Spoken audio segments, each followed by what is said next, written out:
பன்முகத்தன்மை கொண்ட இந்தியாவோட மாநிலங்களை மக்கள் தொகை அடிப்படையிலான தொகுதி மறுசீரமைப்பு மூலமா பாரபட்சத்தோட பார்க்க வைக்க துடிக்குது ஒன்றிய பாஜக அரசு. இந்த சதியை முறியடிக்க தான் தொகுதி மறுசீரமைப்பால பாதிப்பை சந்திக்க இருக்கிற மாநில முதலமைச்சர்கள் அரசியல் கட்சி தலைவர்களை ஒன்றிணைக்க தனது போர்க்குரலை ஒலித்திருக்காரு நம்ம தமிழ்நாடு முதலமைச்சர் திரு மு.க. ஸ்டாலின்.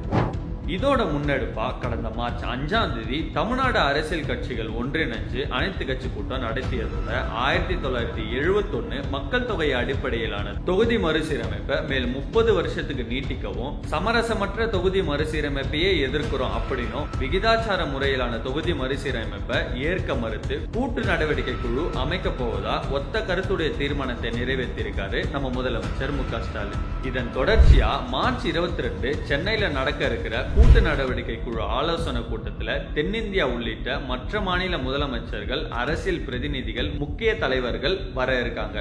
ஒன்றிய அரசு கொண்டு வர இருக்கிற தொகுதி மறுசீரமைப்பால இந்தியாவோட மற்ற மாநிலங்கள் பாதிக்கப்படுறது கண்கூடா தெரிந்திருந்தாலும் அதன் ஆபத்தை உணர்ந்து தமிழ்நாடு முதலமைச்சர் மு.க. ஸ்டாலின் முதல் ஆளா இந்த விவகாரத்தை தன் மாநில நலன் மட்டும் இல்லாம ஒட்டுமொத்த மாநிலத்தோட உரிமையை காக்க குரல் எழுப்பியிருக்காரு. இதன் மூலமா மக்களின் மனசாட்சியா, மாநிலத்தோட உரிமை குரலா, ஜனநாயகத்தை காக்கிற தூணா விளங்குறாரு நம்ம முதலமைச்சர் மு.க. ஸ்டாலின். தேசிய கடமையான மக்கள் தொகையை கட்டுப்படுத்தியதற்காக தொகுதி மறுசீரமைப்புன்ற பேர்ல உரிமையையும் பிரதிநிதித்துவத்தையும் நசுக்க கூடாதுன்னு கர்ஜிக்கிற முதலமைச்சர் மு.க. ஸ்டாலின் குரலுக்கு வலு சேர்க்கிற மாதிரி 20க்கும் மேற்பட்ட தேசிய கட்சிகள் ஒன்று சேரப்போவது இந்திய அரசியல் வரலாற்றிலேயே மிகப்பெரிய மாற்றத்தை ஏற்படுத்தும் அப்படின்றதுல எந்த சந்தேகமும் இல்லை.